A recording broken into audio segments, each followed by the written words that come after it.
Hello, my name is Reagan Parrington, and today is November 27th, 2023. On this channel, I'm documenting the collapse of modern civilization through the lens of abrupt and irreversible climate change. Of course, there are other means by which civilizational collapse could occur in tandem or conjunction with this, but this is what I'm choosing to focus on. Climate change is also a threat multiplier and is connected to all aspects of life on Earth.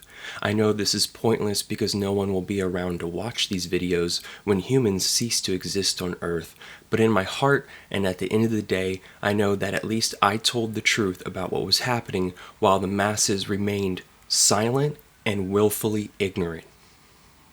So let's get into the basics. As you all know, global surface air temperature anomalies reached 2 degrees Celsius on 2 days about a week and a half ago on the 17th and 18th, 2.07 and 2.06 degrees Celsius respectively, and that is the 1850 to 1900 baseline. Some humor on that I take from Mr. Paul Beckwith himself. I'm going to read this out loud. Realistically, the only possible way to keep 1.5C alive is to shift the baseline 2, to something more recent.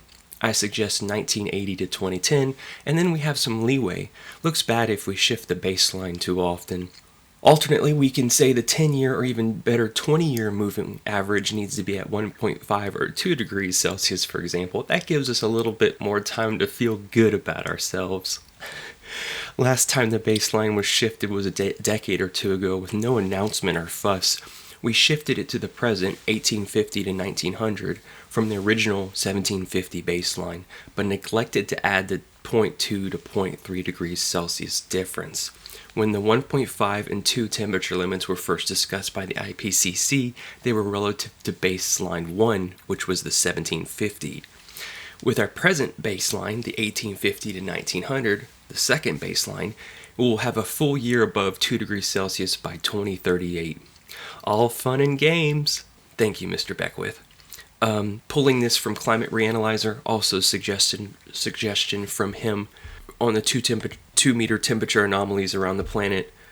This recorded for today, 1 day average, using the 1979 to 2000 baseline over the Antarctic and Arctic, some extreme warming. How extreme? 6 degrees Celsius above baseline. How are we doing on this whole thing? Pulling from The Guardian, CO2 readings from Mauna Loa show failure to combat climate change. Daily atmospheric carbon dioxide from Hawaiian volcano more than double last decade's annual average. And I'm just going to pull an excerpt from this since COP28 is going on and you should boycott it by all means necessary. At the time of this writing, it's 422 parts per million. That's 5 parts per million more than the same day last year. That rise in 12 months is the largest ever recorded, more than double the last decade's annual average. To give some perspective, exactly a decade ago, the concentration was 395. Alright, so we were worried about passing the 400, and now we know the result. Heat waves, storms, droughts, floods, unstoppable sea level rise. It's underlining the fact that after 27 annual meetings of the convention, all the efforts of nearly 200 member states to tackle the menace of the crisis have been a failure so far. Yeah, how bad is it going to get? World facing a hellish 3 degrees Celsius of climate heating, likely much more, UN boss says, also from The Guardian. I'm not going to read too much on this, but essentially, the report found that today's carbon-cutting policies are so inadequate that 3C of heating would be reached this century. Try 2050 or sooner.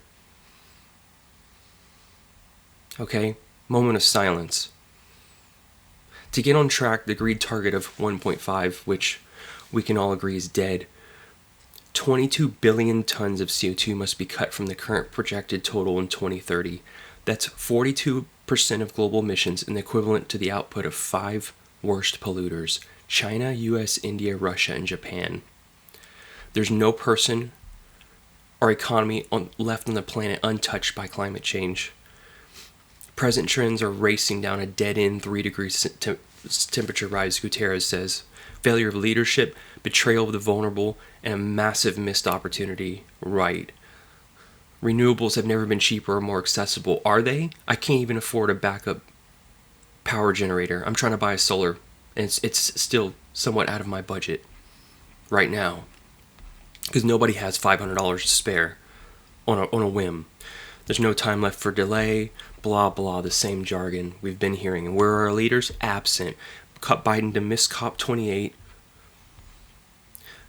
In Dubai, after 2 years of attending the talks in hopes of highlighting U.S. leadership. Right, if there is such a thing. 70,000 people, including national leaders and Pope Francis, are expected to attend. Blah, blah, blah.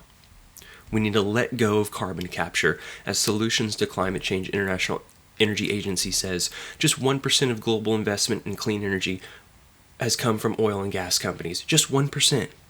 Despite them bombarding you with ads on YouTube about how Exxon is committed.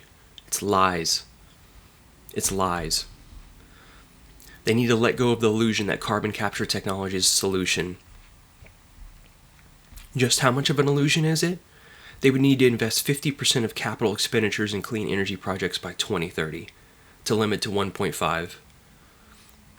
Only about 2.5% of industry's capital went towards clean energy. The rest went to stock buybacks and building more drills to go into the Arctic as it melts. We are racing into oblivion, folks. And an inconceivable 32 billion tons of carbon would need to be captured or utilized for storage by 2050. The necessary technology would require 26,000 terawatts of electricity to operate in 2050, more than the total global demand in 2022. It would also require 3.5 trillion in annual investments from today through mid-century. National Geographic just put out a new magazine on that. You can go read some hopium there. Just how much hopium? Why carbon capture is no easy solution to climate change, from Leah Douglas, published 5 days ago. And I'm just going to take another excerpt here. There are currently 42 operational commercial CCS and CCUS projects across the world called carbon capture and storage, with the capacity to store only 49 million metric tons of carbon dioxide annually, according to the Global CCS Institute, which tracks the industry. That is only about 0.13% of the world's roughly 37 billion metric tons of annual energy and industry-related carbon dioxide emissions. Some 30 of those projects, accounting for 78%, all captured carbon from the group, use carbon for enhanced oil recovery, in which carbon is injected into oil wells to free trapped oil. So we're using it to extract more oil. Just how bad? Just how bad is it going to get? Is it too late? A little hopium piece from Nature. Is it too late to keep 1.5 below 1.5? In 7 charts it sums up, and this is using Berkeley Earth, or we could say somewhat outdated data. The average temperature was 1.3 in 2022, and so they're thinking it's going to go on this linear curve, except what we learned recently is it's exponential. So I take this with a grain of salt, that we will hit, as you can tell, we're not doing anything at all whatsoever anywhere. It is sports games, having babies, buying the newest iPhone, Black Friday, and business as usual. A dystopian nightmare as our future disintegrates before our eyes. As you can see here in 2022, the amount of emissions here in visual data that we'd have to cut. That's basically a reorganization of all life on Earth this minute. Again, relying on these negative emissions that we need to suck miraculously out of the air.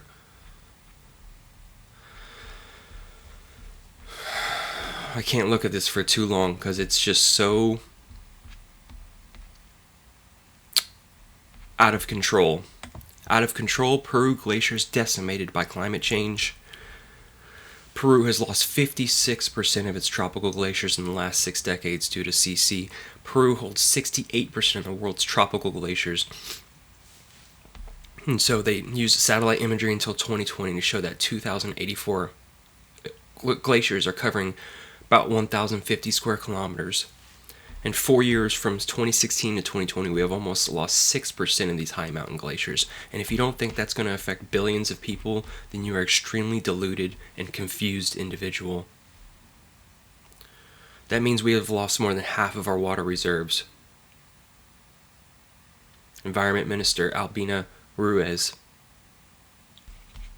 Alright guys, that's been your World Climate Update, documenting the collapse of modern industrial civilization through some really quick rapid fire news roundups from various places around the web. It's not that hard. I'm not a Cassandra. The evidence and data is plain as day and clear to see that we are not making any changes at all whatsoever commensurate with what is required to have a safe and viable future.